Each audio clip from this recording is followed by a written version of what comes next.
Hello, and welcome to the extended version of Cruise 2019 Commentary Edition. And I'm just going to hop right into it because it's quite a long video. When I first made this video during COVID lockdowns, I did feel it was best to be accompanied by a commentary. So I am doing it many years later.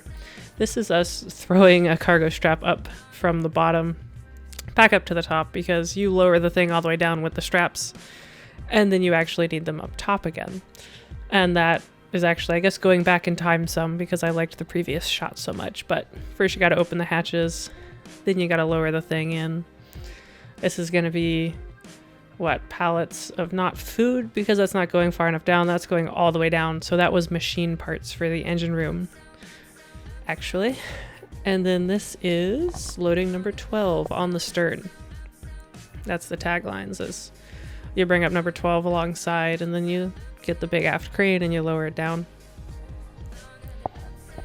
That is, again, hand signals being done with taglines as people watch on. And I just like this shot with the flag in the background and his little happy face on his thing there. It's a little pain in the ass to get it situated just right in the V, so it takes hand signals and good coordination with the person. And then this is Timelapse, and this is all the parents actually that came to say goodbye to the training ship very early in the morning. Everyone comes out and people make signs and wave and say goodbye to their children. And here are the brand new mooring lines. They were actually brand new for this 2019 training cruise, which is why they're so bright and colorful and absolutely wonderful to look at on film. I had a really nice time, and the sun's coming up in the distance over there. And then these are students flaking the lines. So they flake it down across deck. It's actually a good idea to wear gloves like this Elias Catalano is doing, actually, Eli. And you can actually see how really bright and colorful these lines are because they're brand new. And as anyone who's been on the ship lately can say, they're not this bright and shiny anymore. They didn't even last this till the end of the cruise really looking this bright because they sat out in the sun. And here's our lovely tugboat backing off the ship after securing the line. AmNav, from what I gather, donates their time, which is absolutely wonderful of them to do. That's a good practice as we're taught to gently lower the lines down to the people out on deck so they don't get hit in the head. And that is Haley Thompson actually steering the boat. That's going to be down the channel before getting to Angel Island. So then people actually come out on boats and say goodbye to their kids. So that's someone's family. And then this is my family, and that's my uncle with the fire hose going a little crazy on the stern. And then here is, stepping back in time again, as you will see, is a reoccurring theme. This is morning formation before we left port. So we're still at the dock. Dock's on the bottom right. And everyone gradually comes in. We do roll, or I guess muster. And then we all stand at attention, just like that. Well, announcements are made. And then we all go off and go have breakfast. And disappear rather quickly. You'll see how really nice the paint is. It doesn't always look that nice. And you'll see at the stern here too, these lines aren't orange, so these are the old ones. And this is the time lapse of putting 12 on board. It always takes 4 people to look over the side, as one does. But this is the time lapse of putting it on.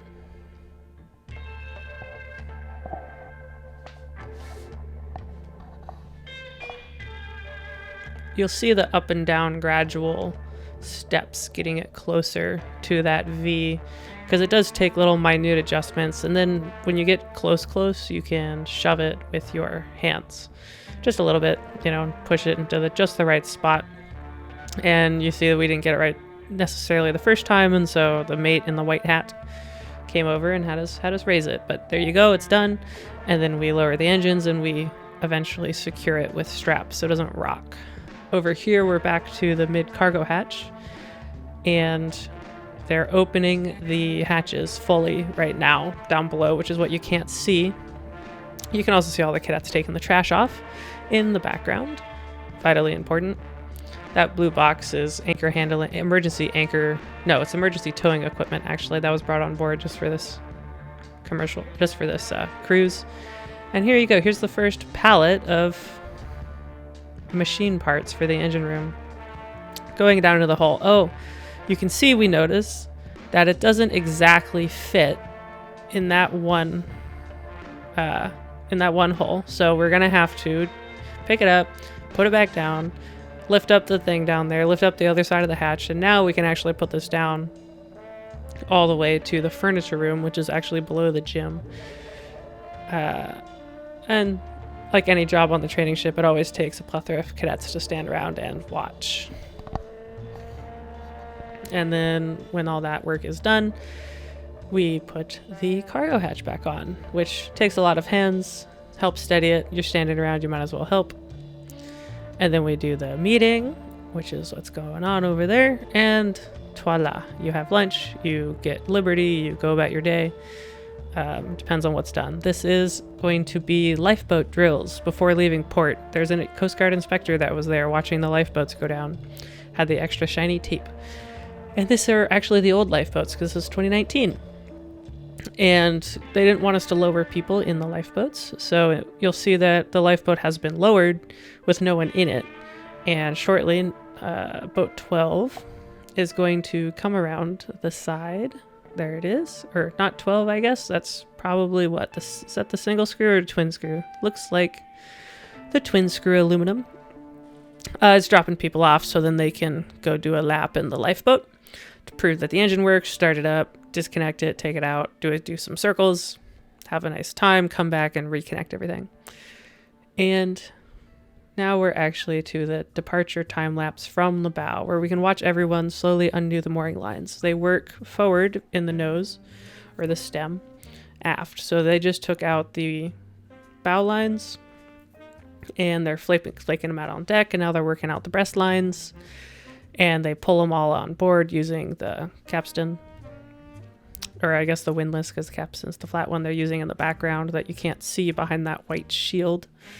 Something I also want to point out that you'll see changed between now and the end of the video is we have this lovely white, well, okay, it just disappeared on me, but there's a lovely yellow stripe with blue on the bow that we all had to paint gray on this cruise, which was a little sad for all of us. But you'll see that the tug is now out at a 90 and it's going to pull us around.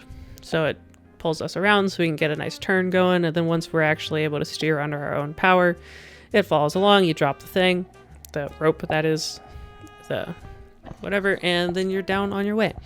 Here's that same time-lapse shot from the bow, so you can see that the current is an outflooding current. Outflooding, what? Okay, yeah, it's an ebb tide.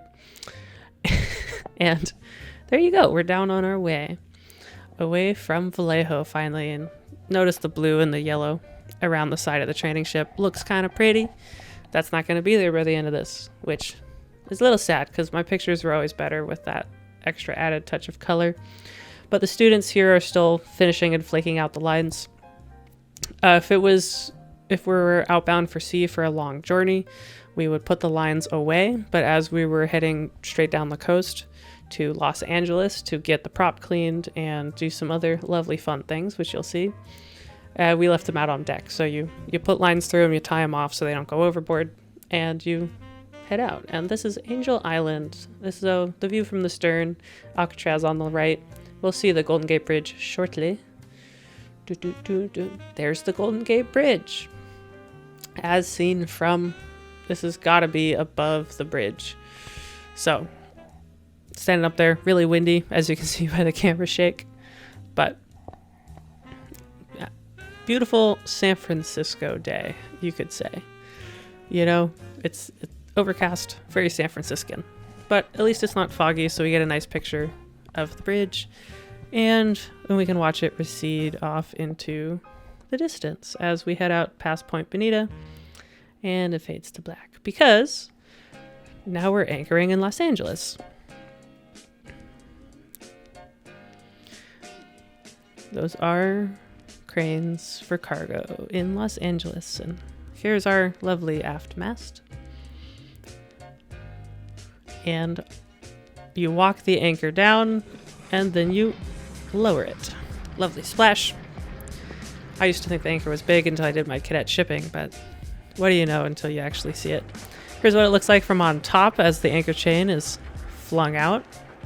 It's kind of aggressive looking. That's why we have the ropes up, so you don't get there. You'll see the cadet in the background with the hands on the brake. It's very loud. It's very noisy.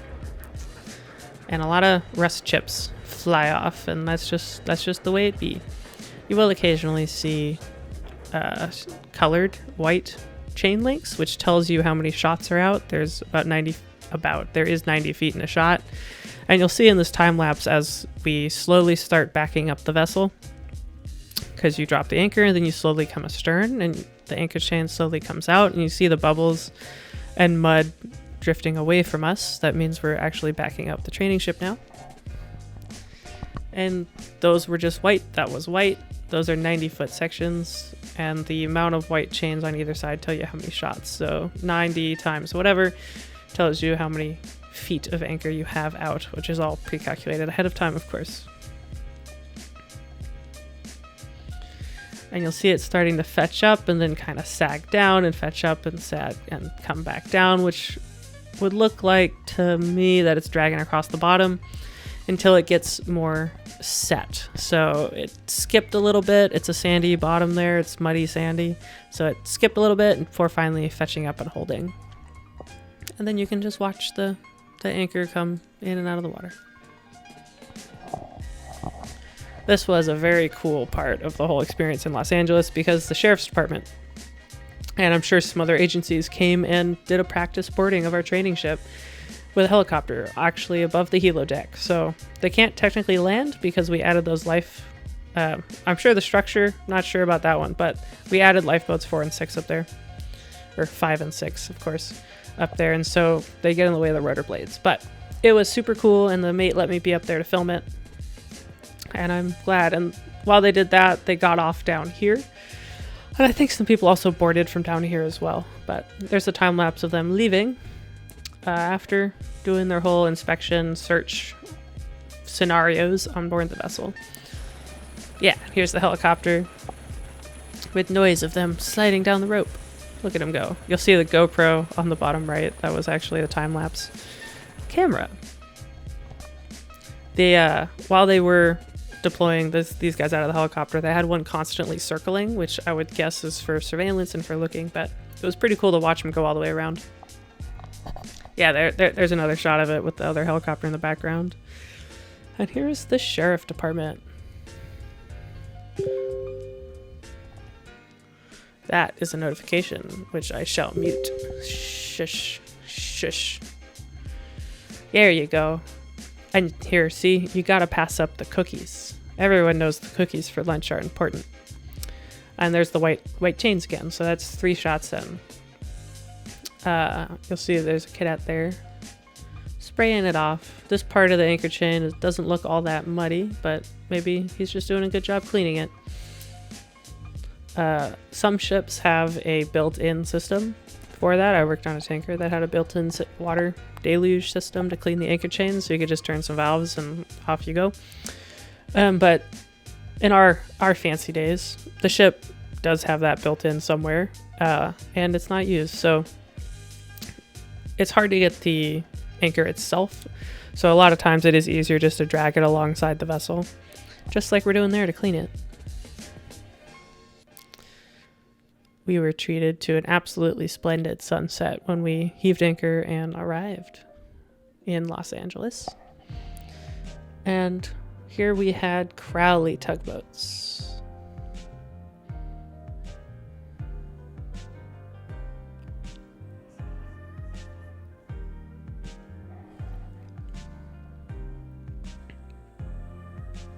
What I find funny about this specific tugboat is that it says San Francisco on it, but I promise you that we're not actually in San Francisco. We are in Los Angeles. That's just happens to be where that specific tugboat is registered.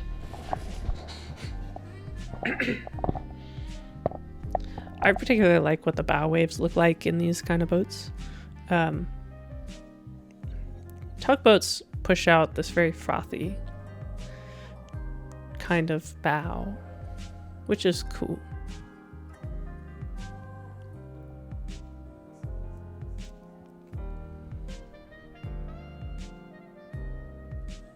Yeah, and again, San Francisco, but you gotta like the bright red Crowley color. And as you can see, like, this boat is very nicely painted by now, so maybe it was recently out of the shipyard because there's not a lot of rust on it. And here are cadets lowering the mooring lines, getting them ready to heave up. So that's probably the spring line because that's what we start with. And then you put it around the windlass and make it nice and tight. And then shortly we'll see a cadet doing the stopper knot. Yeah, so that's kind of red, but it's hard in the low light of the camera.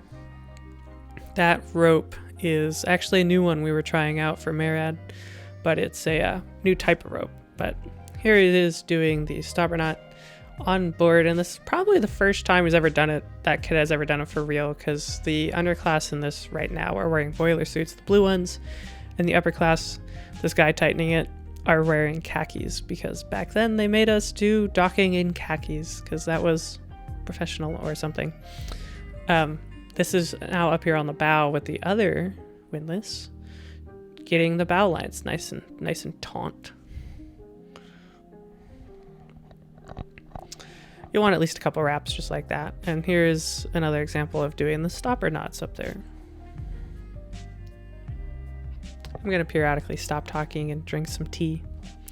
Since there's so many people, though, there is plenty of people for the flaking of the lines, so it actually works pretty well, I guess. Here's a lovely sunset from the time-lapse perspective. You'll begin to see a recurring theme here of where I show stuff and then I show the time-lapse and go from there.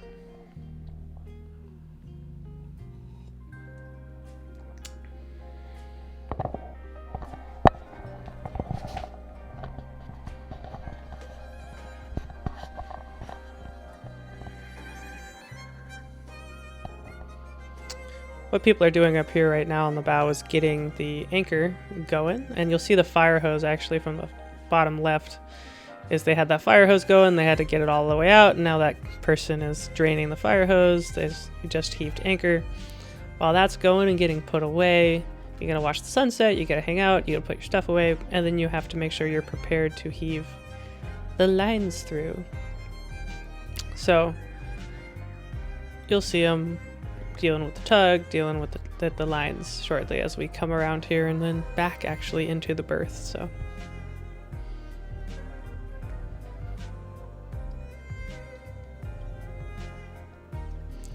tugboat just came alongside. Looks like some students were practicing their knots down there on the bow. You also see that everyone went to the left-hand side of the screen because while the tug is working and pulling on the lines, it's the offshore side.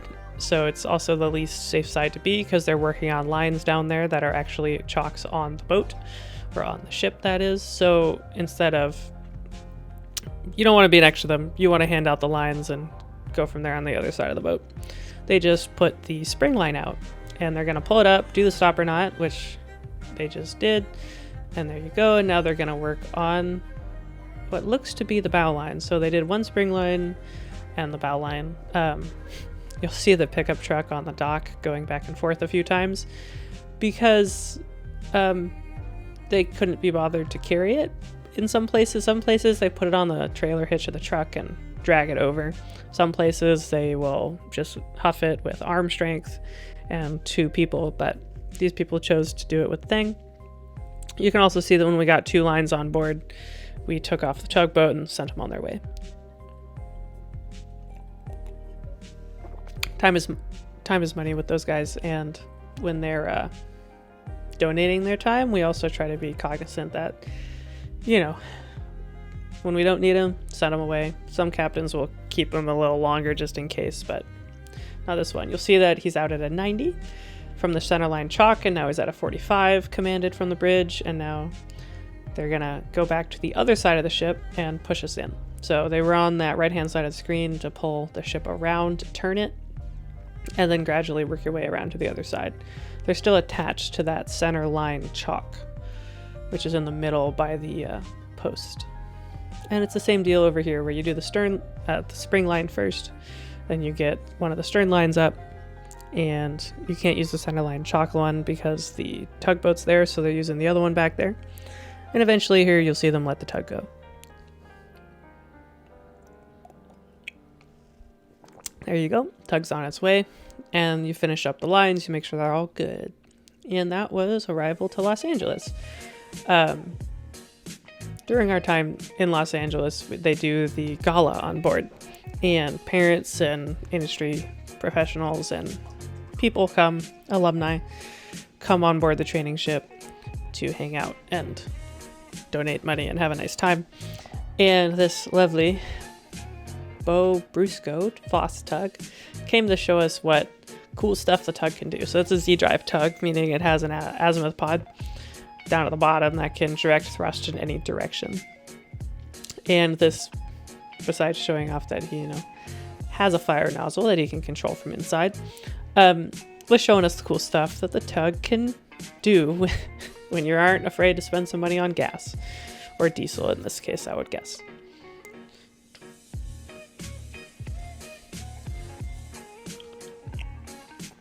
Because they're azimuth pods, they can go in any direction regardless of what's happening with the boat, basically. So in that prior example, they were sliding sideways because they can directly thrust sideways. And this one, it looks like he was just spinning around and having a fun time. Yeah, now he's gonna go straight backwards for a while.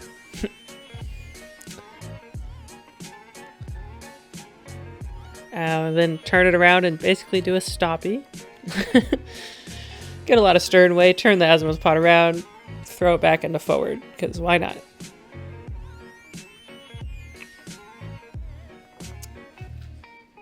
That's one reason people do like driving tugboats, because they're really fun to drive. They're very maneuverable, especially Z-drives.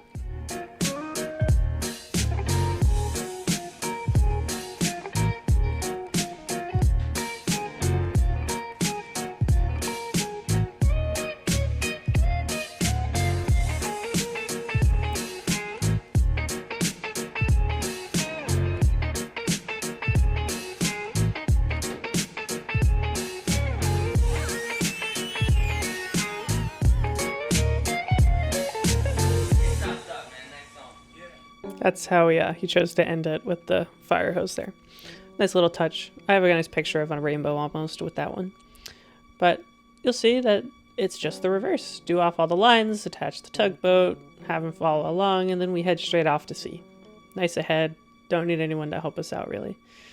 And we're out of the breakwater. Los Angeles has a very, very short breakwater. And this is showing all the students, all the cadets out there that are flaking the lines as they come in. It's a safety thing. You don't want them to catch up on your legs. And then you lower it gently to the person down there so they don't have a heavy line or a line falling and hitting them. So it's here's the captain of the tugboat. It's got the nice hanging radios. Really have fun. It just looks so fun. It just looks so fun doing that. And then off goes the Crowley leader.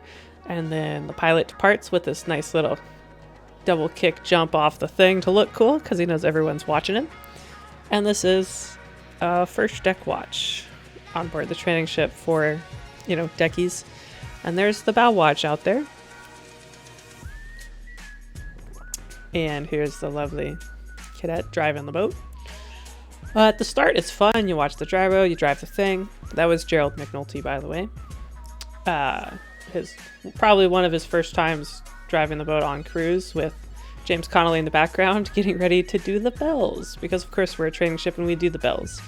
And here's the upperclassman O'Dwyer having a lovely time humoring me, so I can film him teaching teaching us navigation and how to plot and all that stuff on board. It's one of the nicest parts actually about watch on the training ship is there's dedicated upper class that are just around to teach you and help the other upper class who has in charge, because there's the cadet watch officer and then the BLM, or I forget the acronym, but there's the second senior up there on the bridge to help teach and help support the CWO. And then here's a bunch of dolphins, because California, very pretty, first watches are something special when you're a freshman, because it's your first time at sea on a ship, and it really is a special moment when you get to be part of the bridge team and you get to be out there and watch the ocean and hang out. And it is fun to watch the ocean come and go through the windows. Here you'll see O'Dwyer teaching us how to take an azimuth of the sun, where you have to line up the bearing circle with the sun. It shines a little. I think he's trying to do it without the mirror at that point with his eyeballs, to get an azimuth of the sun to calculate your gyro error. But man, the sun absolutely pretty. That was probably the next morning. I'm not sure. But I love watching the ocean go by when you're on the ship and watching the wave break. So this is going to be at near the quarterdeck house, because that's where the wave breaks on the training ship. And you'll see I was on watch with the same people, because that's how it goes. So you'll keep seeing reoccurring themes. Looks like he's getting a fix off of California. And here we are practicing our heaving line throws. And because competition's fun, we always try to throw it in the thing. That's the aft stack for the engine room. Quite hot. It's a lovely texture against these clouds, though, with a beautiful sunset. This is what students on board call the steel beach, or the aft deck, probably more technically, but it's the steel beach because we don't have sand, but we can hang out, we can go fishing. It's where people tan. It's where people kick back with their friends after watch. They'll throw a bucket over the side and on a line, throw a bucket over the side and get water and take a shower. But yeah, people hang out, they fish. We settle into the routine of being underway. And you'll see, play games. We bring chairs. It's a wonderful time to hang out with your buddies that you really don't get at any other school, because you're out on the ocean. And then, you do watch, you hang out, you're like, oh my god, this is new, this is exciting. And as it says on screen, this is when it kind of settles in and you get into a bit more of the drudgery. If the first 5 days were the exciting part, then you are off for a month or 3 weeks or whatever it was, and then you're doing 5 more days of watch. And now you're, okay, I do know how to steer. This is steering again. Yep, I'm steering again. I'm watching a gyro. Oh yeah, let's hold 118 for my entire 90 minutes on the wheel. On the helm, I should say.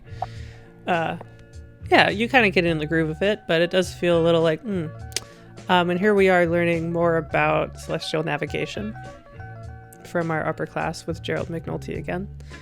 And he's showing us how to use it, how to take star sights, how to take sun sights, and just generally, how to use this thing that we've probably never actually seen before.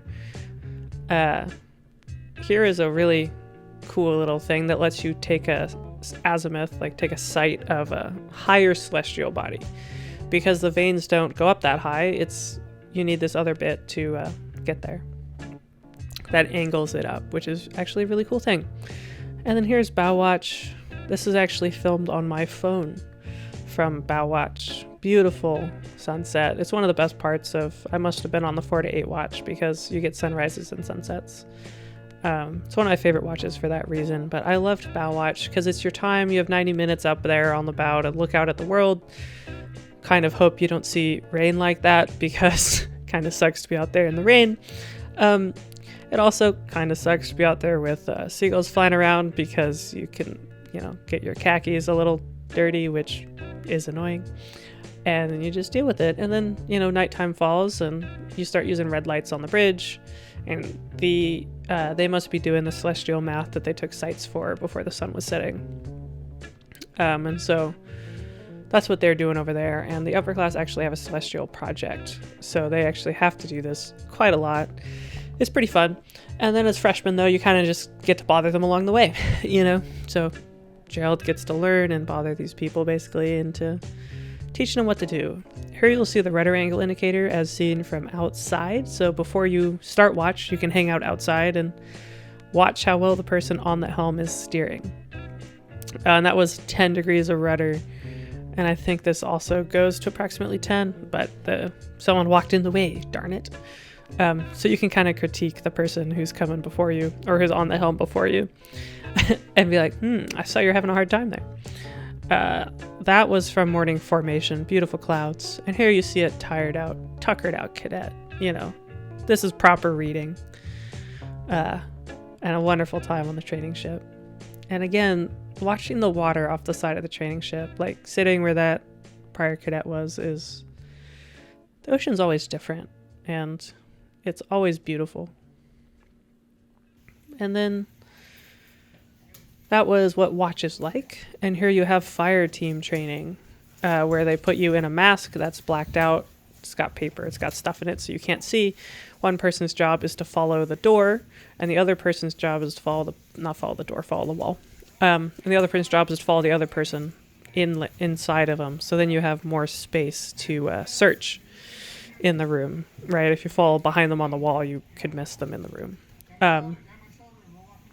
But here they're having to communicate and talk to each other, kind of figure out how to get the person out. You'll see that they did end up deciding to, back them out with their legs.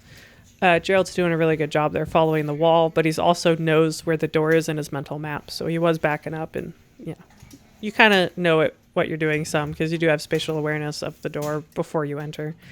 In a real scenario, say that this is covered in smoke, you should know the layout of your ship enough to actually have an idea. And then he's got to start giving CPR, because you got to get CPR.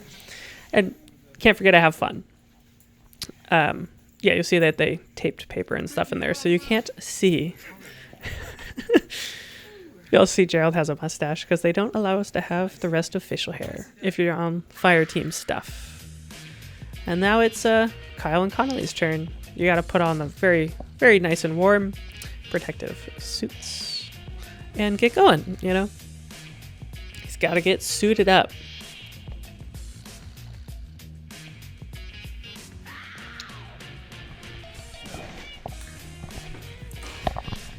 There's a couple ways to put them on. That's one of the ways they teach us, which, looks cooler. So everyone wants to do it that way, right? It's all about looking cool. But you can also just pick it up and put it on like a backpack. And then here they are going in. They're rushing, because I guess you would want to rush in this kind of situation. You would also have gloves on in a real situation with fires. But here you go. They find the person, and it's a repeat of last time where I think because they saw... that had kind of hit a little hard. But I think they watched the prior people. You see the person on the far right is going to help them with the door some, which also not entirely reasonable, because that'd be pretty annoying if the door kind of got stuck on you. But anyways, it's our first training of this, and then we would do one later in our time at Maritime. Here they go. Get them inside. Get them out of there. Good job. And there you go. It's rather hot, as you'll see James Connolly making faces with the thumbs up there. And then after you do that, you get to actually go on air. So you breathe it. That's the Star Trek noise, not Star Trek, Star Wars noise you're hearing with Kyle nodding at me. They take you from downstairs all the way upstairs to the helideck, and there's Ramsey Alley yelling to go back down to the quarterdeck, guys. They do this as an exercise to show just how much air you use while you're on air, especially when you're strenuous, hence going up and down all the stairs. The other reason you back down the stairs is you don't want to smack your regulator and whatnot at the bottom of your bottle on the stairs. And here we are. We've now gone south enough to be arriving in Panama, because we were lucky enough to go through the Panama Canal over to the Azores. We were supposed to get off in Barbados, but as you'll see, there was some issue with that. Clouds and sunset is always so pretty when you're on the ocean. I can't help but film it. And there's a bird diving in to get a fish. I just happened to be lucky to get that shot, so I had to include it. Yeah. I just love watching water texture go by. That's why I film these things. And you'll start seeing just how many container ships there are. I was there as a third mate later after I graduated and counted 28 ships around me. So there's a lot. And that's Panama City off in the distance. And the pilot boat getting up to come alongside. These giant container ships, the video does absolutely no justice to, because going along next to them is amazing. It's hard to grasp just how big these ships are. And no photo or no video does it justice, because they're gargantuan, you know? And they're getting bigger too. There's bigger ones than this, the big pink ones. But here's the pilot boat coming alongside as we're going down the channel, which seemed a little late, but they do this all the time, so they must know what they're doing. They come alongside, hop up the ladder. There's cadets and a mate there, obviously, on the radio, hanging out, making sure that they're okay, and to greet them, and to bring them up. I probably took pictures, which is why you didn't see them actually get on board. But yeah, there's Panama City again in the background as they peel off.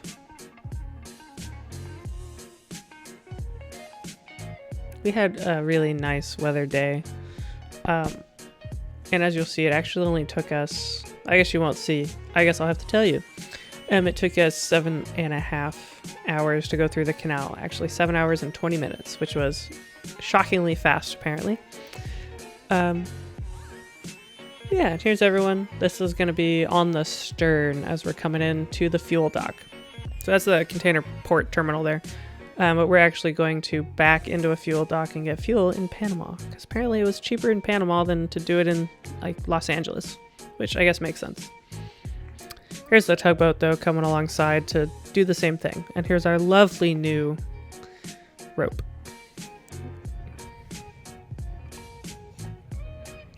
This is now a GoPro on my helmet, or, you know, hard hat. As we put the rope through the chalk and get it situated for mooring. So you put it through, you lift it back around, that way you're ready to throw it without it being in the way. And here is me untying things, also being cognizant of the camera on my head, trying to get good shots.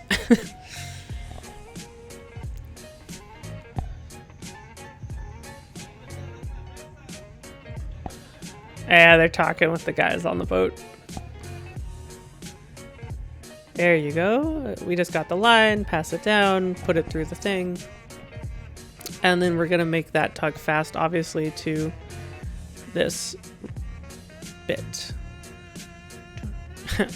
I actually distinctly remember taking off my hard hat and holding the hard hat in my hands to get that shot.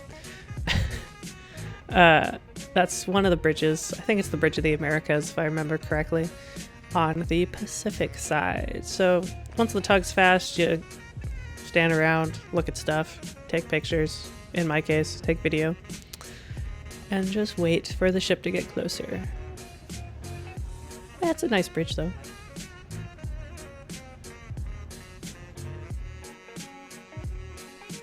And you'll see just how far in we are over there. So we're actually coming, you know, parallel with the dock. So 90 degrees from our previous course.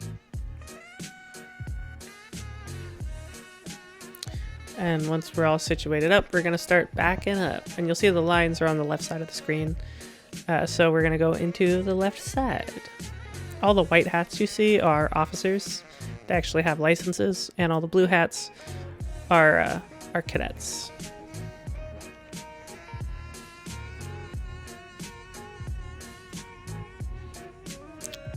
So that tug is pulling us off and pushing us in. Well, this is the second mate out there on the stern, making sure we're not hitting stuff. And he's talking with the upper class senior who is in charge of the stern at this time, the Hoffman in the caution hat. So they're working together to talk about and educate, because he's the upper class. And then this is like what the freshmen will do when they become the upper classes. They then graduate to this part of the job.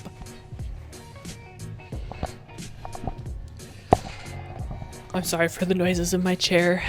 But yeah, here they're talking about where to put the lines, because they're not always the exact same. The diagrams might not match that they sent you, all of that stuff.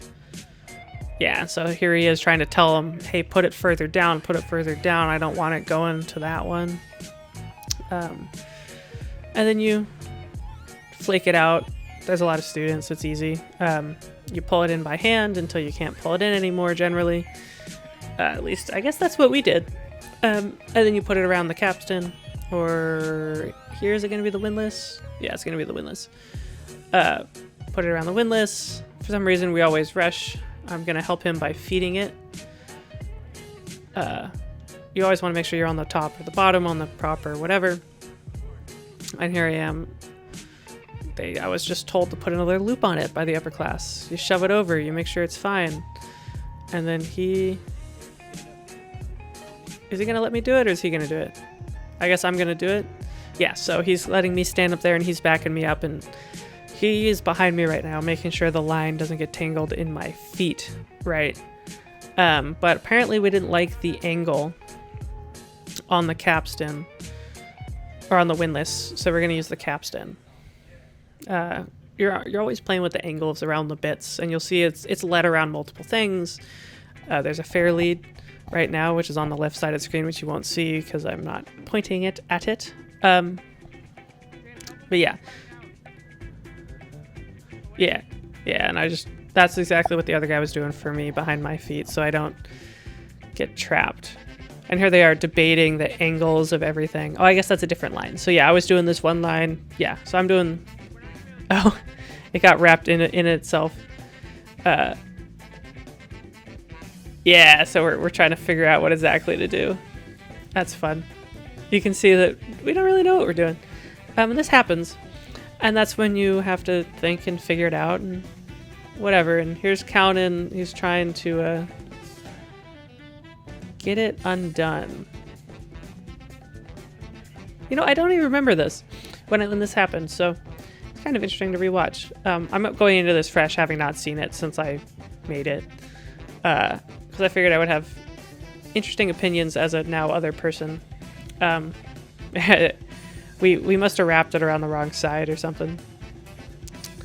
But we're getting there. We'll undo it and fix it and dock the boat. That's what mariners do. There you go. Let's get it undone and get it all sorted out and fixed.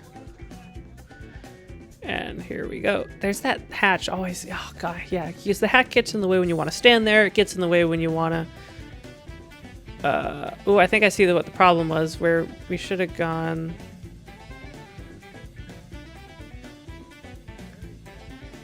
I'm not sure that'll work again.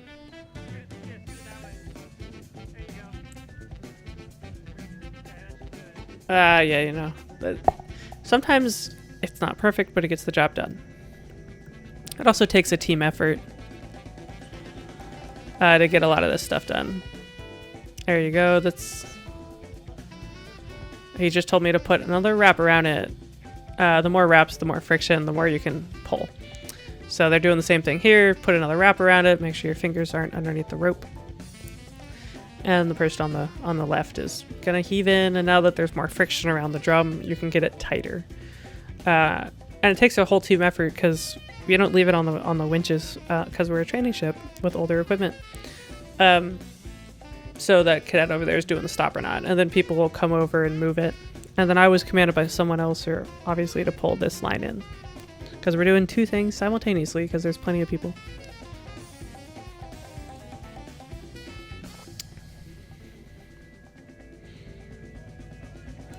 Stoppers holding.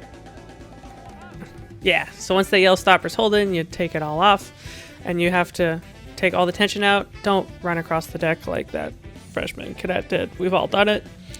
But you want to get the line closer to them. You want to feed it to the people. You want to get it around the bit. And you'll see that here we go. Now it's my turn.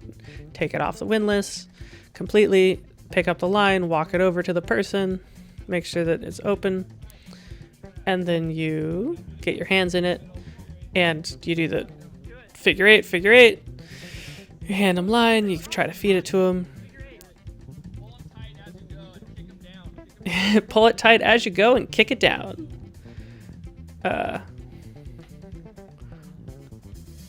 And then we're doing the next line. We did the line behind 12. Now we're doing...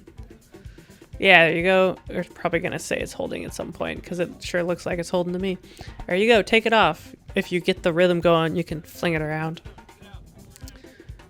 There you go. Yeah, you got to lead it properly. Pull it, kick it, pull it, guys. Drop it. Yeah, it's always interesting when there's like bunches of people with their hands on the objects. But yeah, you want to do the figure eights, pull it tight, figure eight, pull it tight, rappy, rappy, rappy. And there you go. It always feels kind of hectic when you're doing it. I might feel it as a freshman, but if you just listen, trust your upper class, trust the deck officers, they're going to make sure you don't get hurt. It's a little intimidating when you watch it the first time because people have done it before, especially the upper class. They did it last time. And don't be intimidated is what I'm getting at. If you're ever going to do this. And then the stopper knot sometimes gets stuck underneath the actual mooring line, but that's just the way it goes sometimes. Sometimes you have to leave it there until you come back. That second circular bit that's turning is a fair lead to help get the angle better. And here we are doing the next line.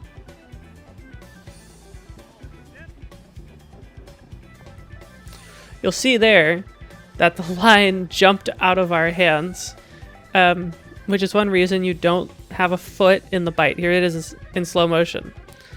It moved before we could do anything.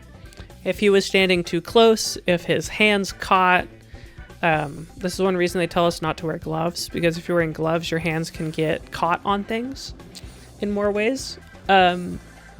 And pulled in and smushed, but this is why it's so important, like I was talking earlier about having that line pulled out of your feet area.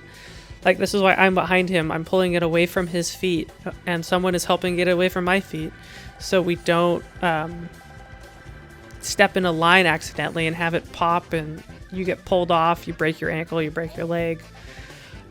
Mooring lines do kill people, so it is important to do that. And here we are doing the same dealio with the line. It is kind of nice. It's nice to have two people. Like, once you start getting more than two, it's kind of annoying. But one person on either side, kind of like we're doing here, so you can pull it tight and hit it down from both sides, is really helpful. Time to have some more tea. And here you go. Here's the fun part. You gotta lift the line in. This is when it's nice to have a lot of cadets. Because you gotta pull the nice heavy line. Oftentimes it's wet if you're pulling it in when you're leaving port, so. Oh, I spent this entire time and I forgot to mention that it was like 100 and something degrees out. And we're on a steel beach. We're on the back deck of the ship doing physical labor, like in over 110 degrees, extremely humid. This is the kind of moments, when your boiler suit is just like completely wet, and then you go inside where it's air conditioned and you get way too cold. So like you're outside being hot, humid, working, you work up a sweat, and then you go inside and then you're like too cold because you're all sweaty. Important to do fist bumps when we're done. Look at us. Okay, yeah. So that was doing the mooring lines, but this is gonna be when we're at the fuel dock. So we're currently fueling, and I'm over there watching MSC Guyane, and then when I came back from cruise a couple months later, this ship actually got in trouble for carrying cocaine. And I sent some photos of this to the news so they could use it, because I was like, oh, I have pictures of that ship at that time. Here is some drone footage of the Bridge of the Americas. That's the same bridge from earlier that we came in. And then over here are the cruise ship. Not cruise ships. Come on, Sophie. Container ships. Here's our ship, though. She's a good ship. Training ship Golden Bear is wonderful. The old lifeboats, though, man. New ones look a lot nicer.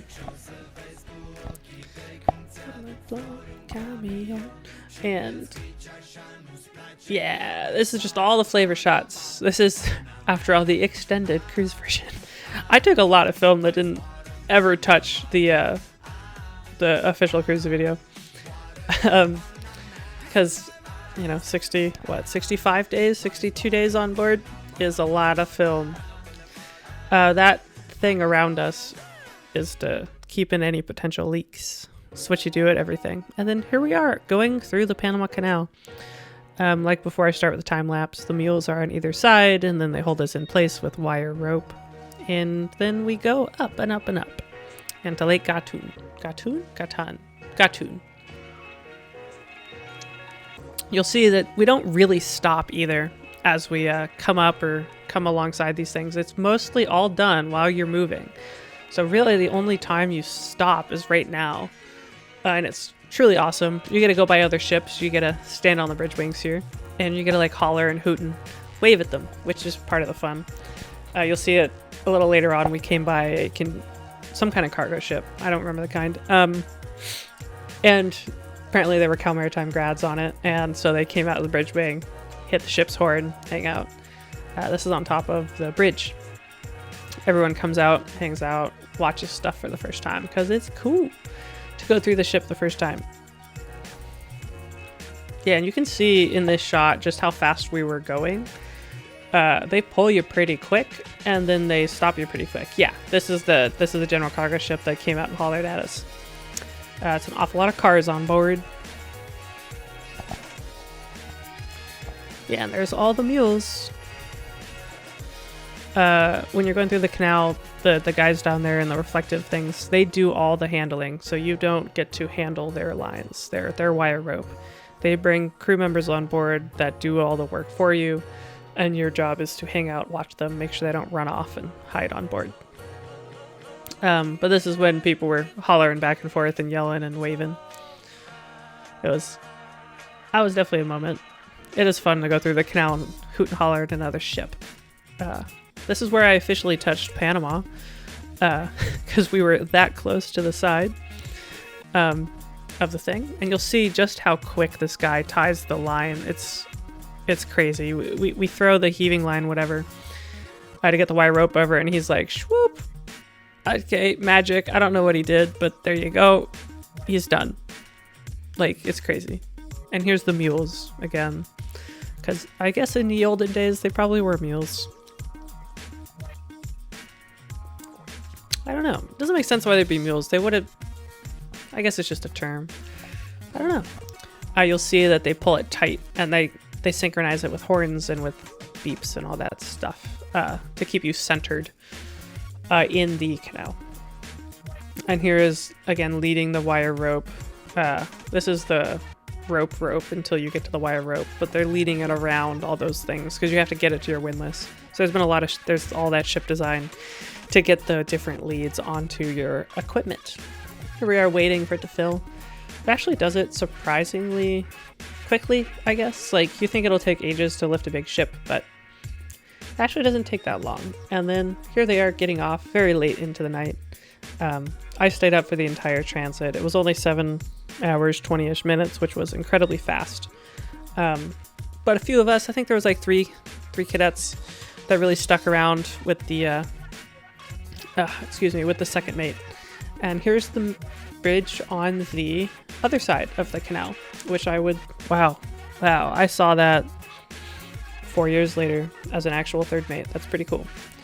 I have much better pictures of that probably in a future video. I don't know.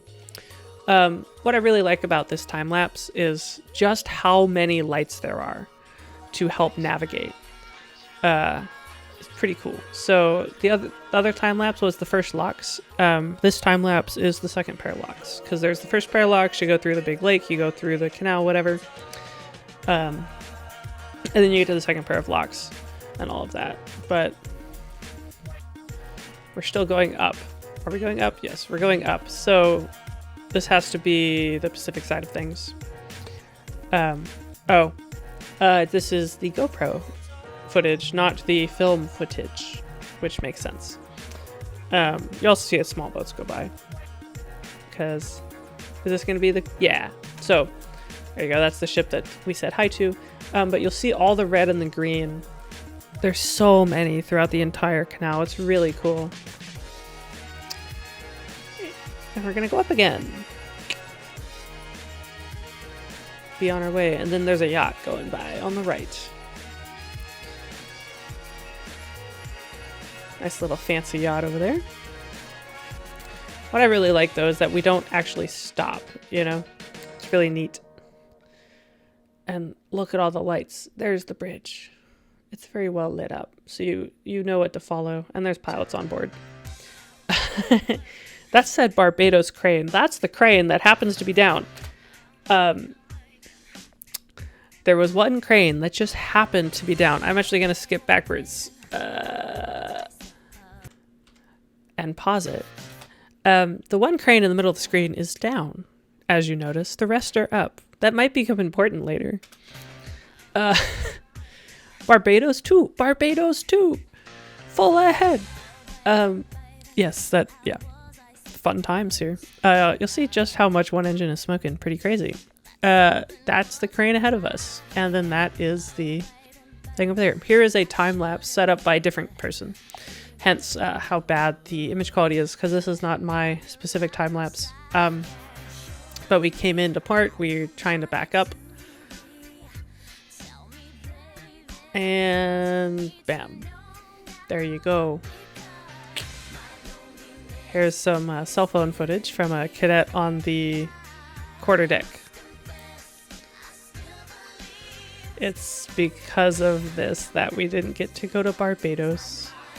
I had a friend whose family came to Barbados to hang out and see him, and then this happened. And it's actually really fortunate that no one was injured in this event, because that would have been truly tragic. But for us as cadets, no one's injured. We had a really good learning experience talking about why this happened, how this happened. And like we broke it down with the people on board, our people. I mean, all the officers and stuff. It was a really good training moment to talk about these sort of events, what you have to do when they happen, what goes on, what goes into it. And there's still a nice big dent on top of the nav lab where that hit. But thankfully everyone was okay. And we were able to rig up, or I guess say the engineers were able to rig up another aircraft light so we could continue on our way. Yeah, that was something special. Another thing that happened during that experience was a head gasket leak. So I got to go spend an entire day. Thankfully, my division commander let me do that. But I got to spend a whole afternoon, whatever, in the engine room as they took off the head gaskets. And yeah, engineering. This is for all the engineering people at Maritime. I had to include and make sure to film some of it. The engines are V16s, and I'm probably going to get some of it wrong, but they're V16s. And each piston, you'll see just how big they are in a bit, but each one has its own head. And so what they're doing right now is installing the octopus that stretches the bolts just enough that you can undo them. So you use hydraulic pressure to physically, like, minutely stretch the bolts. So they're hooking up the octopus. You'll see the cadet chief engineer here is holding it. The guy with the gloves is the cadet chief engineer in that moment. Hanging out above the engine, he's holding the octopus. They put hydraulic pressure in it. That in some way, I don't know, not sure what the kinds of things they put on it, but the gist of it is you stretch the bolts just enough that you can undo them. So it's not just like fitting pressure like your tire. Here is one of the engineers. Yeah. And then they hand around all the parts and stuff to get them working. It's a really technical, pretty fun thing. There's a cadet up top taking pictures. I went up there later. But instead of holding it, they tied up the octopus and got that all situated. It's a whole big operation, and you'll see just how many people are hanging out watching it. But yeah, 2-engine V16. They go to a common drive shaft. So there is only one propeller shaft, so they have to go through clutches, and then they go through reduction gears is the word I'm looking for. But yeah, it was a whole production just to get to the point of being able to take them off. Like, yeah, it was, as a decky who doesn't exactly know, especially back then when I was a freshman, what they were doing. it was something else to hang out and watch while they work. Engineers work really damn hard, and you'll see just how many people are hanging out to watch, because big event. You don't usually take the head gasket off in the middle of a cruise, I guess. But here they are. Take out the nice big heavy parts, hand them to the people behind you, and keep going.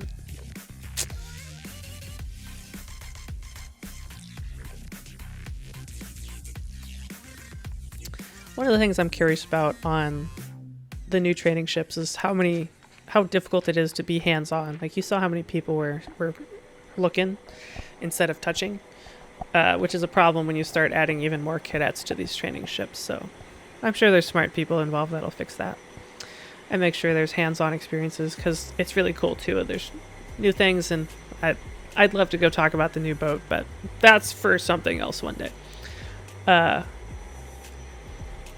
Yeah, you also notice that I include the sound in the engine room in the background, because that is constantly, incessantly going on. Like, that's never not there. Hence all the hearing protection. And here they are using a chain fall on a lift and trying to get it situated just right, because of course, big heavy things, you have to use chain falls. And what I found cool is they're using 2 chain falls, actually. One to like pull back way, which is what the orange shirt is wiggling and trying to pull up at the same time. And then the other person on the right, there's a lot of chains there, but there's another hook down there that is helping him like pull it up evenly and lift it. So they're not just pulling it out, because they also have to support the weight while they do it. So it was a really interesting interplay of manual labor of like wiggling it, getting it with that piece of metal, making sure your 2 things are good. And here they are lifting it both. There's an awful lot of chains there. And yeah, it's getting a little stuck. And where he's sitting is actually not incredibly cold. It's actually pretty warm. Oh, I should also mention it's really hot in the engine room. So you're also dealing with that as the engineers. But it's fun. There you go. Get the head off. From what I understand, that's the head of the piston, where their fuel injectors and all of that stuff has to be there. Yeah, and it must have connections to the camshafts and stuff like that. An exhaust. Yeah, so that's like a huge exhaust port. Here he is standing on top of it. Oh, here you go. Yeah, there's a picture of the head. And that water is jacket water system. Stuff that went in there and then they had trouble starting it. So they took it off, had to clean it, fix the leak, go on from there. They did a great job in a day too to get this done, so we could be on our way as a ship. And one thing I love about mariners is that when there's a job to do and you got to get it done, people get it done. Oh look, I'm even in it. You can see me taking video on the lower left right now. But yeah, it's a long and involved process, and I stayed for this part. I didn't hang out until they put it back together, because I had to go have lunch and do the rest of my duties. But yeah, no, it's a lot of work that they put in just for this one thing. It's a cool time lapse though. I had an absolutely stellar time doing it and watching it and learning.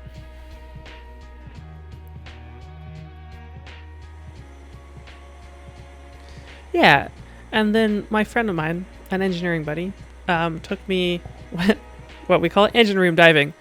So this is the starboard side aft bit before the MSD room in the engine room, and you just crawl out under here, and we're gonna go look at the prop shaft.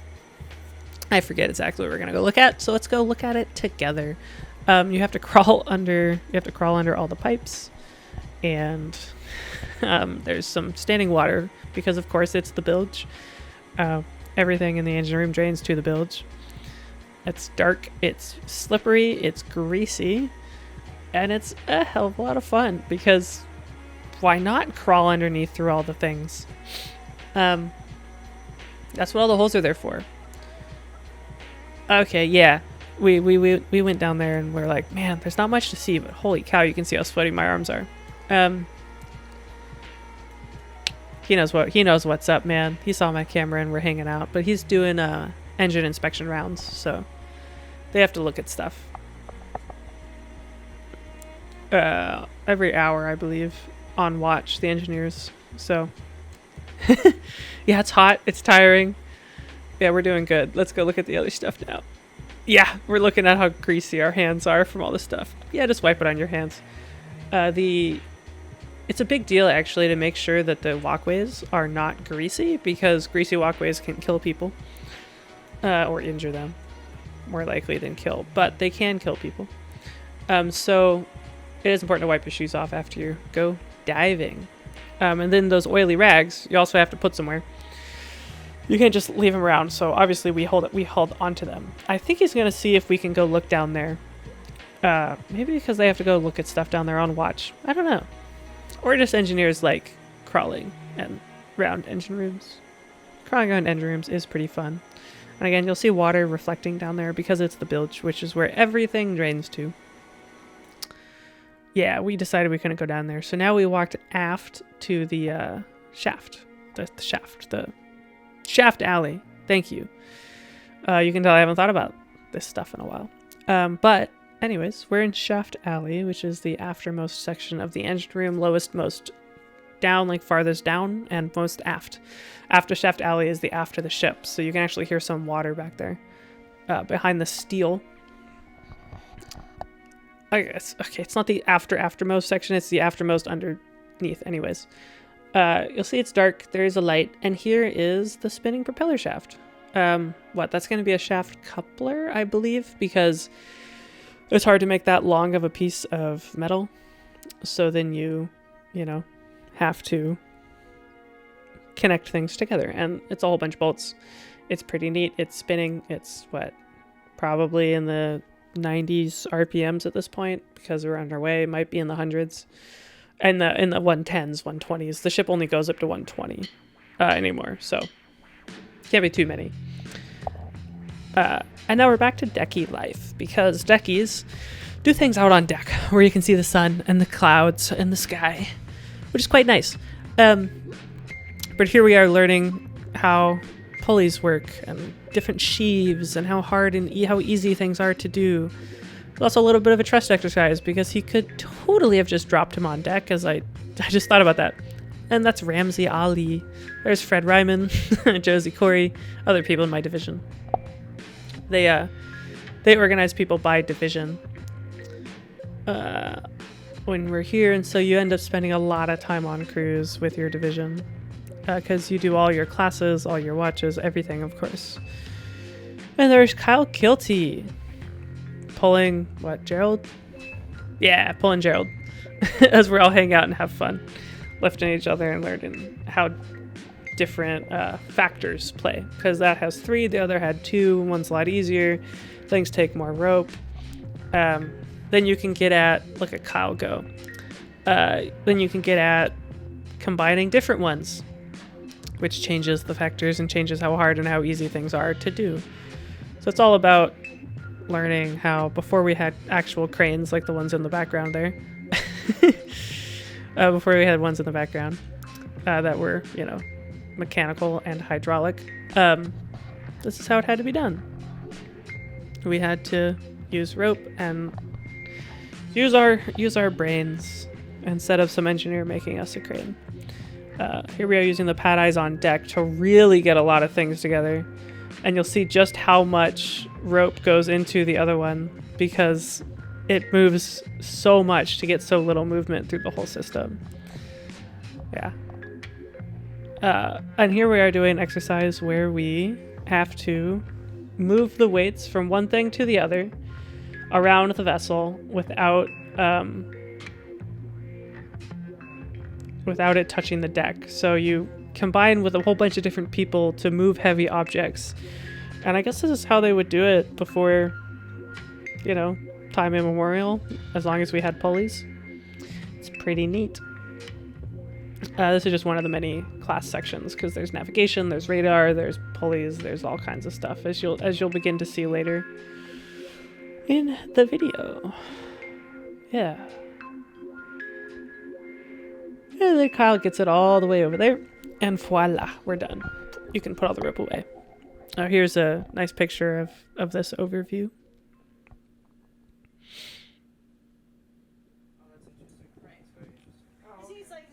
Oh, wow. I totally forgot about this. I have horrible veins. The Horrible veins. wonderful doctor let us learn how to do IVs to each other. And we didn't stick each other, but she did show us how to do it, and she actually let me put an IV in her. So here we are learning how the system connects together. So yeah, you gotta. Yeah, she's saying you gotta. Keep that held a little back. Hold here. It's almost like using a hydraulic or like an air hose where you have to like pull back, push in, and do it. Once you get the feel for it, just like with the air hoses, it's really easy. But it is kind of a feel thing you want to do before you have stabbed someone with a needle. You know. A year passed. Is there like a significant danger to the person? You know, I don't think anybody really knows that. I probably wouldn't do it just because people could sue me for a lot of money. I really like the doctor. Yeah. I think it's a case of no one wants to try and find out. There's Miles Bellamy. Let's say trauma comes in. Oh, and so here she is explaining that we have an ultrasound. Right? But their abdomen really hurts. Mm-hmm. You come in, we get IVs in, we'll start pumping IV fluid in, and then what we do is take a real quick look with the ultrasound. That's me. And do a fast scan. It's called a before focused transitioning abdominal sonography with for trauma. a mustache. All right, so the first place we'll look is right here. This is your kidney butted up against your liver. Ooh. All right. Whoa. And there shouldn't be anything between them. All right, ultrasonographically. If your abdomen I love is how you can filling see up the with teacher's fluid, face in the first place background it's gonna in settle the out reflection. is called Morrison's pouch, which is the space between your liver and your kidney. Okay, so what we'll start to see is a black strip here. So if you roll in and I put this on, you had a trauma and I see black there, we're done. You're not going to CT, you're going to the operating room because you shouldn't have any free fluid in your head. Congratulations, you have a heart. So you can see actually all 4 chambers of your heart right there. Wow. That is insane. And then Look at that. I'm breathing. you can also see. Push. I Stop like breathing, dude. to get it right. You have to Push, it's fine.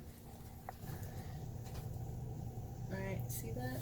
And that those little flickering things in between. Sorry, I'm not even talking because valves. it just looks cool. Holy Okay, cow. that's your atria squeezing right there. That's And then insane. there's It's cool to see an so we ultrasound do of your that heart. thing I because forgot in that that I view, had can film of see the this. sac around your heart, and we look and see if there's blood in the sac that your heart lives in. Okay. She's the doctor on board usually, and this doctor teaches the shipboard medical class you it's take like, as seniors. So she teaches you how to do stitches, how to put in IVs. She She teaches you how to do all of the medical STCW things required.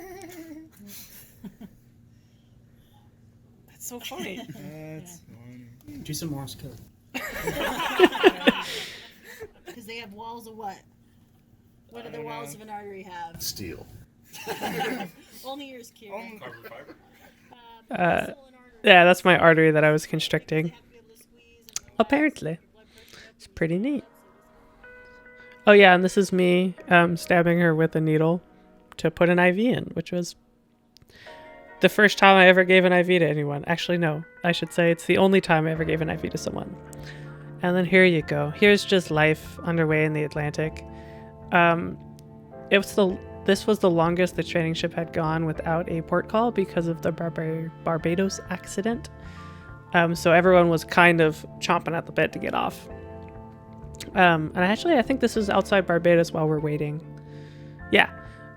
But I kid you not, people do this for hours. There isn't a whole lot to do on board. You can watch movies, you can read things, you can hang out on the back deck with your buddies. It's just tied, taped there, whatever, washer on a string. I have seen people get it. It's usually a really big production on the stern when someone gets it because it's not very common. Oh, quat mop. This is a quat mop, which is why we're all laughing and having a fun time. You spray quat on the ground and you mop it up. This is from doing dishes because you do rotations in the dish pit and you wash everything. This is shenanigans while we're making sea bags. Solomon making his sea bag. Actually, that sea bag looks done. And yeah, you start going a little crazy, and you'll see that upper class, or not even upper class, just someone doesn't care, no fucks given, and the upper class is just looking and raises eyebrows and walks off.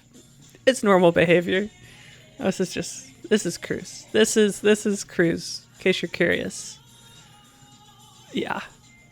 people. Oh, this is also cruise. So I'm on a watch rotation right now, and there's people tap, tap, tap, tap, tap, tap, tap, hammering away at paint, grinding away at paint, and you just want to go to sleep. But no, you get to hear the da da da da.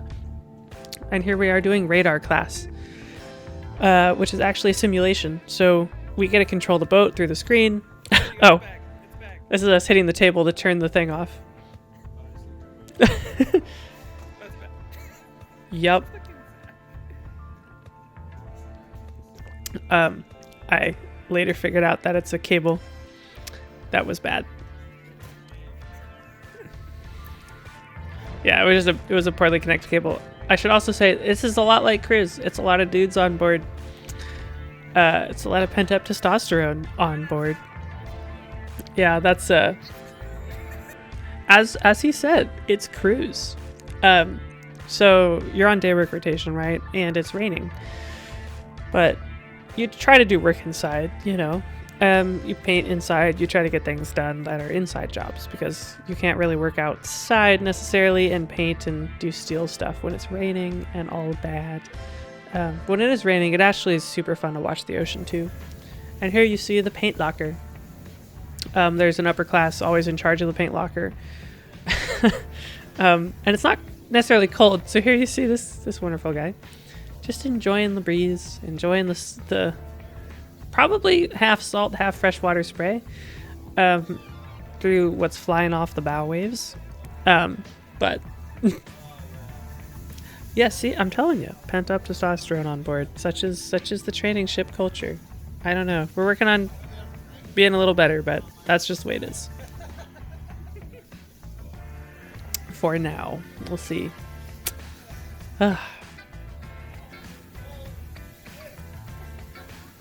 Yeah, that's Robbie Gehring trying to enjoy it. Apparently he's not quite as demented by now as a senior. I guess as seniors maybe we wouldn't care. There they go. Apparently his backside's totally dry. Oh, here's the fancy Nikes. Which I think are backwards technically on one of them. I don't know, but you gotta have shoes to protect it. And then this is day work in the Azores. So we do jump around a little bit, but this is day work in the Azores because I'm just connecting the different things. And there's Sam mixing the two-part paint together. It actually takes quite a bit of mixing, and they recommend doing a lot of it. Sometimes we use power tools to mix it. But he's probably not using power tools because he doesn't have eye protection on him. So hence, just do it by hand. Less likely to splatter. But yes, it seriously takes a lot of mixing. A lot of mixing. And then here's engineers taking a break. So engineers do get to go outside and experience the sun. It's one of my favorite shots from cruise just because it's so funny. But yep, engineers taking a break. And here we are back, on the steel beach. On the stern. Enjoying sunsets with friends. Which is one of the best parts about cruise. Really is getting to hang out with your buddies. Work together.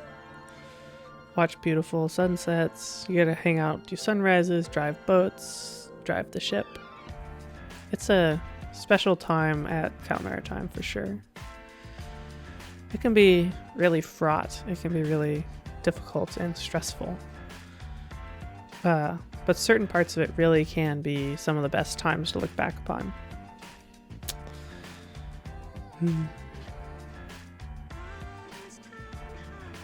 This is a much longer shot than I remember filming.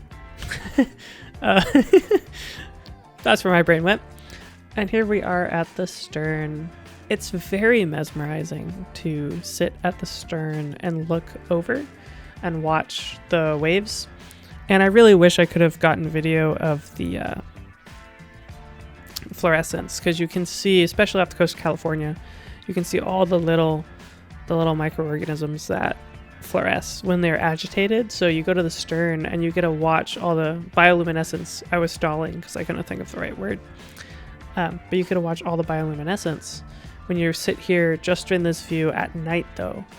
and it was too faint for the camera to really pick it up. But like your eyes are really good, so I guess if I had a better camera, I would for sure see it.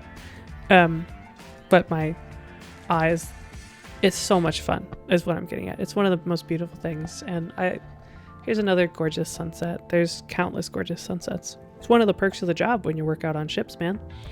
You get to look at all the pretty sky things. It's rather nice. Doo-doo. Yeah, that's life underway. It's really pretty a lot of the time. One reason I don't want to be an engineer, as it would be. And here we are, arriving to Lisbon, Portugal. That bridge in the background, which I'm sure we'll see more of, was actually designed, there you go, by the same person that designed the Golden Gate Bridge. Hence the familiarities. It's smaller. It's not as thick as the Golden Gate Bridge, but it actually looks really familiar. And Lisbon itself actually reminds me a bit of San Francisco because it's a coastal city. It's nice. You can walk around, cool shopping stuff, nice culture. Same deal as before. Got a tugboat out the bow, out the bullnose.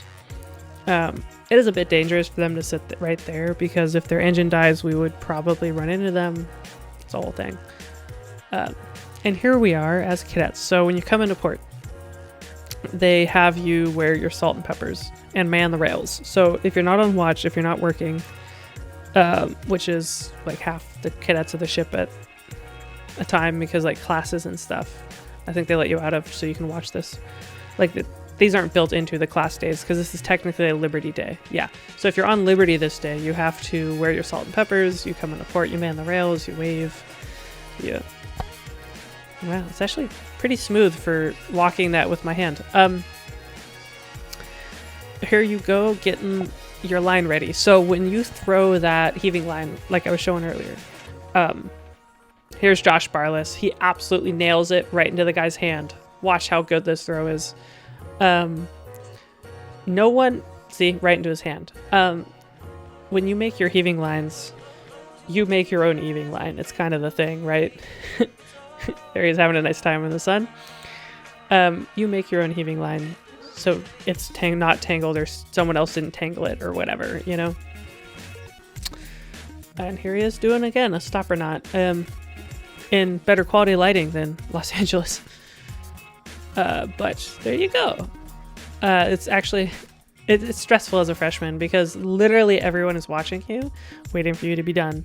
So you just have to make sure you remember how to do it and not screw it up and, you know, pay attention. And it's fine. Even if you do screw it up, you can make sure to, you can just do it again. It is a little tough though when literally every single person is watching you. And so he just yelled, "Stopper is holding," then people come along. While you keep holding it, importantly, because you're holding tension on the line, other people come along and do the line on the bit. So you pull it, you tap it down. There you go. Look at that. The glove wearing is a personal choice, so they kind of leave it up to us whether we want to wear gloves or not. There's two schools of thought, like quite a lot of things. There is two schools of thought with it, so it's kind of just dependent on, you know, what you want. Here we are, throw the next heaving line across. There you go. Don't hit him in the head. Yeah. And this is what you do on the bow or on the stern. You hang out, you do this, you kind of trade out, you flake the lines when you're done, you tidy up, you make sure that the tripping hazards are kind of gone, and you work with your beds. It's fun. Here we are letting the tug's wire go, and you don't ever want to drop a tug line, so we're lowering it again. Yeah. Here's Barless doing in the bow lines. I guess we had to let go of the tug so we could actually do the bow lines. And you'll see how it skips on the drum as friction, you know, lets go. So he's going to put another ring around it. But this is also why, one, you don't stand too close. You'll see how he gave like a foot or like 2 feet of space between his fingers and the drum, because it will jump back at you. And he's not standing in the line, because that will also get your foot caught like we discussed earlier. And here we go with, hey, it's tight now. It's tight. Cool. Okay, underclass. Go ahead and pass the stopper. And that's the phrasing we use, is passing the stopper. And there's two different kinds. There's a Chinese and I forget the other kind of stopper. And he's doing the other kind of stopper, which has that knot on it. I think it's the like West Coast stopper knot or something. I don't know. But anyways, you do the other one just without the knot there. Take it all the way off. You put it on and rinse and repeat. You'll see that he's holding it again. This is now the head bow line. So you start doing the same thing. And now we're going to get into the time lapse because we're coming into port. Yeah. It's kind of relaxing. It is a bit dangerous to sit there with the tugboat, but that's what they wanted to do. And honestly, we didn't go very far. We went literally right here through the bridge, so it's no big deal. Come alongside. You'll see here that the longshoremen on the pier, on the dock, don't use a truck. They just move the line around. I think it's just personal preference with whatever they do. Because here you go. Do the spring, do the breast, and now we're gonna go up there and do the bow. There you go. Put it around the left side. Ta-da!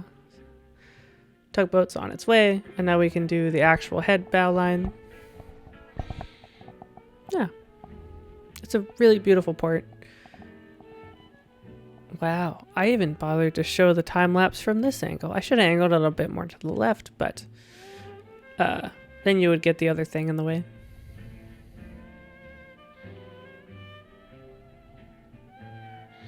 I suppose from this angle you'll see more of the longshoremen doing their due diligence, and you'll right there on the bridge deck, right in the center of the screen, the captain and probably, well, the captain, the pilot, and I would guess that the cadet chief mate or one of the cadet mates, maybe the cadet second, is up there. And there's that big floating thing to keep us off the dock, because we don't want to touch their nice brick in. It's not brick. It's whatever. Oh yeah, there's the doing of the crane, and then we got to finally explore Europe, which is pretty rare for a training ship cruise. And we got to explore Lisbon. This is a market. That was the subway. Yeah, that was the subway market. Subway. Got to go to a beer museum. See some other stuff in the city. That was day work. One of the days is cleaning up food, or not cleaning up the food, but moving food around, organizing things for the staff. That's some famous statue. Don't remember the name. Nice place though. Lisbon was a really wonderful town to visit. And it was also, I guess, equally wonderful having been there after you're like on the training ship for 40 days. But we were even, here's the Nautical Institute Club. I was one of the people who helped organize the club, so they came and visited, which is really cool that they got to visit the chapter. And as I said, very cool bridge. And then the worst weather that we actually experienced on the whole cruise. Oh, you see how the bow's all gray now? Yeah, the captain had us paint away all the nice pretty colors, make it look more like a Navy ship, which is kind of sad because the other colors looked so much nicer for photos and in general. But anyways, the worst color we experienced, weather, not color, was literally only between Lisbon and the Azores. It rained, it got a little rough, but it wasn't bad at all.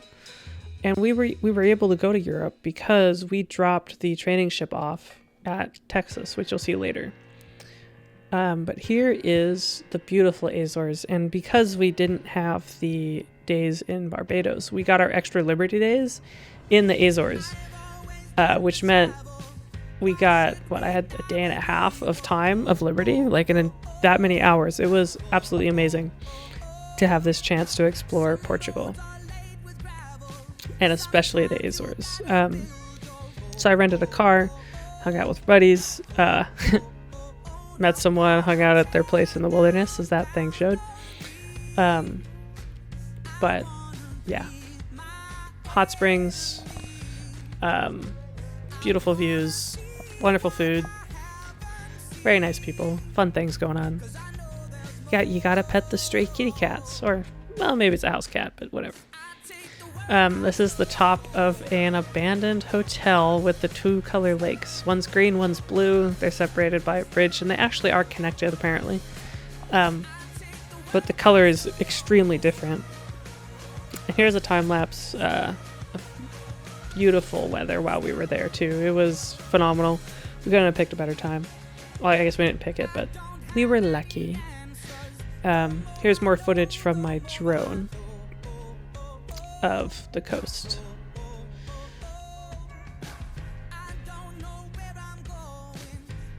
The roads were actually a lot like driving in Northern California. If you like windy, hilly, it felt like driving on Mount Tam for people who have driven in the Bay Area of Northern California.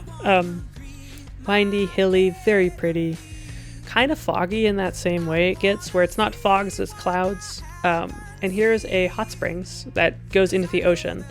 So the hot water actually comes out and heats up that bit of the ocean.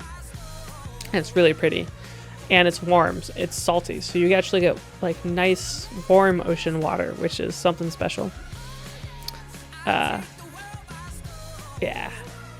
Nice volcanic rocky coastlines. Not that long of a walk. Beautiful waterfalls. I only saw the one, but I don't know there's other ones. And here is the wonderful Portuguese flag, I believe. Ooh, man, I shouldn't say that because I think so. And here is the abandoned hotel. It was really fun to explore it. There's nothing in it. It's just empty rooms and stuff, but a lot of people there too. And this is that was the hot springs. It was like $5 or something. It was super cheap to get in and hang out and go swimming. And that's the nice hot springs. It was super fun to go hang out on the rocks. There was ropes to help you with the waves, but yeah, lots of drone shots. I used all my drone batteries that day. And as you can see, I didn't film the arrival because I'd filmed so many arrivals, but here's departure where, yep, you gotta hold that nice heavy line. Look at him go. Put it over his shoulder. It's wet. It's dripping all over him. Look at him go. There you. Yeah, when they get heavy, when they get wet, they get even heavier. Oh yeah, there's the eye. You start with the small line, and then you pull the big line.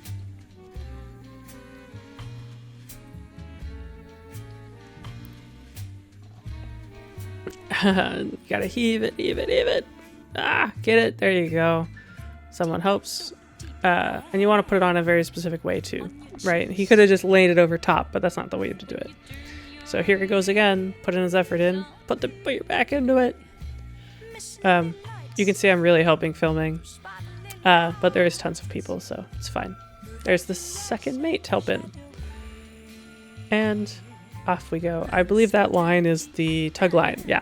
So that's the tug who is going to pull us off and turn us around.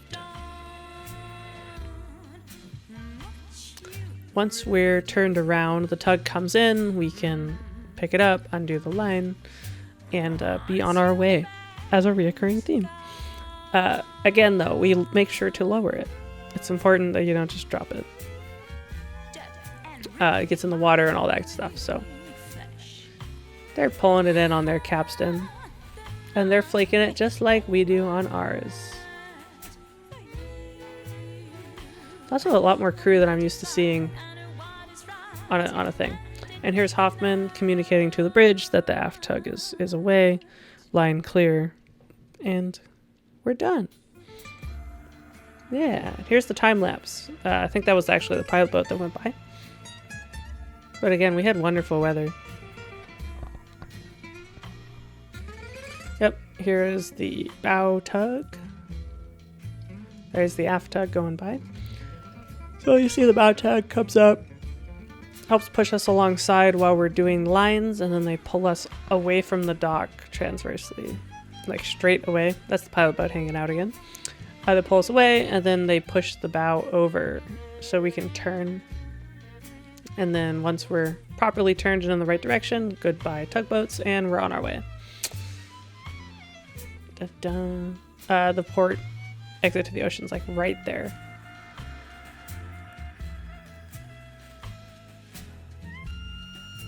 There's the ferry going by, which is pretty cool to see, actually. It's the high-speed ferry, I think, to... Oh, God, it's going to be to the other islands, I believe. Yawn. Sorry. It is a lot of waiting, too, at times. You'll see on the bottom left that when you're coming in and out of port, you have to be ready and you have to be available. Because sometimes you don't know exactly what time the pilot will arrive, like, on the dot. You just kind of know the approximate time.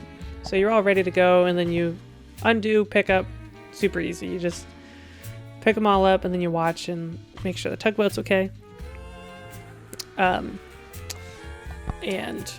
you can kind of fix the lines after you're underway, and you know you're all good. Here we go, spinning around. The people at the front don't exactly need to call distances because they can see it on our training ship, but on other training ships, because the bridge on other ships, the bridge is at the stern, so you end up calling distances from the bow to make sure that you're fine. But as you see, everyone's hanging out, they're watching what's going on instead of fixing the lines, because it's much more fun to look at everything, especially when you know you're leaving, than work on the lines right now. Somewhere around here, the tug is let go too. I'm sure when all these people disappear for a second. But the Azores really was something special. After the Azores, we went to Florida as the last true actual stop of the training ship. I don't know why I left this shot so long, but whatever. After the Azores, this is one of the other things you get to do, where they fire up the fire hoses and you get your boots all wet and you have to go through all the steps, where the upper class is in the middle yelling step. There's people helping do the hoses in the background, and there's underclass actually on the nozzles that rotate. And you step towards the fire, you kind of look at each other, you spray the quote-unquote fire, which is usually the bit, it's a chalk, it's a whatever they point at, and you get your shoes all wet. Yeah, look at them putting out the fire. Get that fire. Once the fire's out, you're gonna go to fog, or I guess not fog. I guess for this one they termed that the fire was out instead of, going to a fog. And there you go. And now we rotate the senior and we do it all over again. It's a good thing we're using the salt water, because we're just putting salt water back in the ocean. This guy wants everyone to crouch, which is a bit more difficult to, walk with, obviously, as I'm sure you'll see. I'm absolutely positive Eric Allen on the right there, first one, was trying really hard not to spray me with the hose as they're stepping in. It does feel a bit funny doing it. It also is difficult though, especially when you're kneeling, to do this properly. But yeah, this is the life. You will definitely do this as students. It's tons of fun. Beats not doing anything. But there's the fog.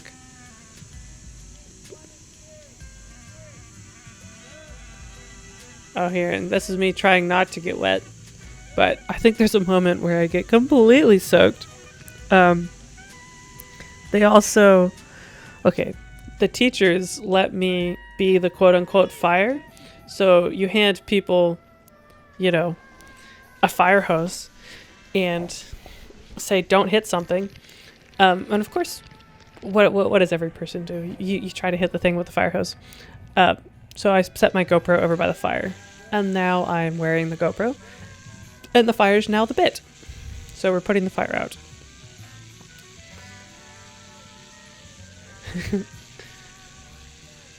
This part's fun. As long as you have waterproof boots, and you don't mind getting a bit wet, it's fine. You know what sucks is when you have to do this on a really cold day. But then you have the shared misery of knowing everyone else is also cold and miserable, which makes it more fun. But thankfully, this was actually a really nice day out, so it was quite lovely. And took it off. Look at us. Oh, this is when I walked in the middle of the fire hose and got completely soaked. I'm not entirely sure why I chose to do this, but it was a really nice day out, and why not film it? I would not need to ever do it again. Here, okay. You see his face? This is exactly what sewing the sea bag is like. You have to get the darn needle through like so many layers, and it's a pain in the ass, and there is a deadline, and you need it to be done, and you're not going to have liberty if you don't have your sea bag done, and it's like, oh my god, I want to go off the ship in freaking Florida or wherever. I got to finish the sea bag, and it's such a pain in the ass. But thankfully, you get to hang out with your buddies and sew, which I guess is not something we thought we would do, but it's fun. This is the Sinbad Games now, where this is called Plumber's Nightmare. Every year it's a little bit different because the engineers put it together from parts that stay on board, but every year, you know, they fall apart, they get rusty, whatever. The point is to see how high of a pressure you can get by patching the holes. So you have an X amount of time with the water on, and then you turn the water off and you have like a couple more minutes, and then you turn the water on for like 30 seconds to get a final amount of water. And here they are yelling. You have to be hands off, so you can't end up holding anything. The pressure is looked at with hands off.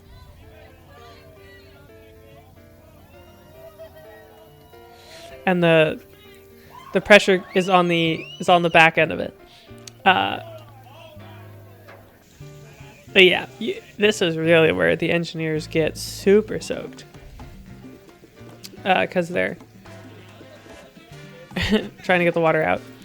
Or I guess not to get it stopped pushing, but after you watch a couple people, you kind of get an idea too. So the second people who do it have a little bit of a leg up, but it's okay. Yeah, and so that's one of the engineering licensed engineers who are in charge of, like, you know, officiating some things like this. It's a lot of fun. It's also kind of difficult to film. I've got one of my DSLR cameras a little wet on accident. But yeah, it's a lot of lumber. It's a lot of... this is really meant to train the damage control aspect of things, right? So with damage control, you get wood shavings, not shavings, but wood bits. You get rags, you get whatever. What they don't have is things like electrical tape or like more consumable things. But they use rags and all these other whatevers. Hose clamps is a big deal. So there's rubber, like flat-ish rubber things that you can put around the thing, which is I think what that blue thing is. And now I've switched to my GoPro so I can get it really in there and get really wet, I think. But yeah, you are allowed to use hose clamps and other tools and stuff. This looks like it's the next day. Yeah, and there's Becca putting hose clamps on. With Andrew holding it for her. And then the next day, this was the day actually we were coming into Texas, which is pretty fun. But yeah, It's a lot of squinting through the water as he tries to hammer in some wood. It's also hard to like undo it sometimes because people hammer wood in so well that you then can't take it out again to like reset for the next 2.3. I forget who won this year, but there's a whole Sinbad Games, lots of different games. I'm sure you'll see some other ones. Well, actually, no, I'm not sure. This year we didn't do a lot of Sinbad Games in 2019. For whatever reason, we just didn't end up doing a whole lot.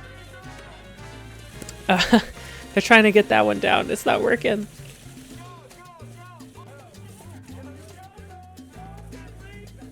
Oh my god. Yeah, you'll see the people in the background. The people in the background with the drink were deckies, enjoying watching the engineers do it. It's always a huge beef because like engineers should be better at this than deckies theoretically, or you know, as it seems. So they it's all bragging rights. That's the whole point of all these games that you play with people.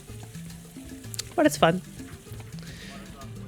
Okay, water's off. You have X amount of time without the water to try to work on what you can. Where's the wrenches? Here is a more deck side related thing, which of course the engineers also do, because every division does it. But you have a mooring line. You have to get it around the far bit, obviously, that everyone is apparently missing. Do they get it? Nope. There's a whole strategies with people who are really good at it, and a lot of people. There you go. A lot of people who come from tugs actually, generally, do a very good job. Generally speaking, you get one tug too.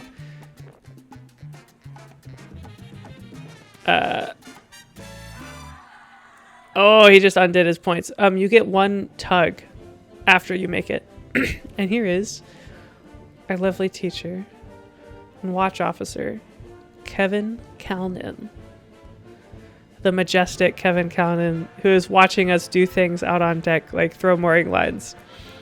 And he's making faces. Rochambeau to go first. Yeah, who gets to go first for the finals? Come on, Jasper. Is he gonna do it? Nope.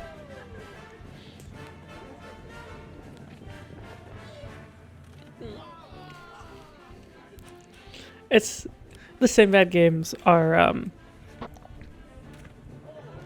really quite fun. You get different points for going over 1 versus going over 2. So really you want to go over the whole thing. But now they're tied, as you can see, because it's sudden death. So they both tied. Does he get any? Nope. So now if this guy on the left happens to get everything, he'll win. Or just get a point. He'll win. There you go.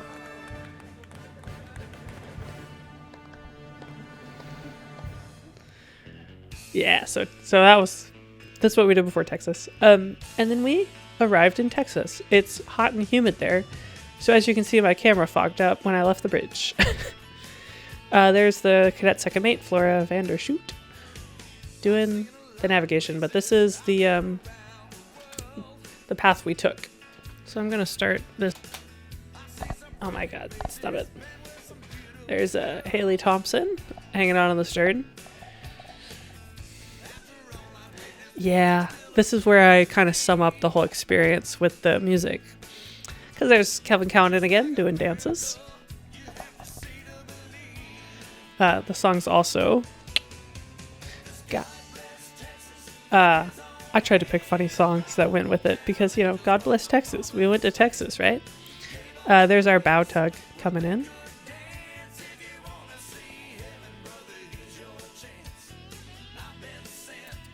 Oh, yeah, talking about trading ship things. Here's a trading ship stuff. Just trading ship stuff. Yep. Someone stuck that on the trading ship there when we arrived into port at the quarterdeck. So someone took a picture of it. I didn't take the picture. Someone did. And that video also was from like Instagram because it ended up from the thing from the quarterdeck. It somehow made its way to the binnacle on the bridge. But this is coming into Texas, big cruise terminal area, which is cool to see. And then those things over there also, oh god, they're either, I think they're pipeline parts. They might be wind farm parts, but I think they're pipeline. And here is our lovely dock where we left the trading ship for Texas A&M. God bless Texas. Here is all of our stuff. That trash bin on the left is for stuff you don't want to fly home with. Put it in the trash. And then all that stuff in the middle is all of our personal belongings. So we organized it all by division. So they had everyone put their stuff out on the pier by division to organize. And that way you clean up your room. Because you can't make sure your rooms are all clean without taking your stuff out. Especially in lower berthing. So this was the day we all left our ship. We were all ready to go home, but there was a lot of canceled flights that day, so a lot of us actually ended up having to like find a place to stay the night. And here's our division doing cereal time. We started at 1D cereal time, baby. Every day after day work, we'd come into lower mess, take over, eat all the cereal, and we started getting all the divisions in. And they actually started running out of cereal because everyone like had cereal time. And here's everyone in 1D. Yeah, one deck. Fun times. Yeah. And there is the training ship. Yeah, that was commentary spoken by me. And that was a lot of talking. So I'm going to go drink some tea. And thanks for watching.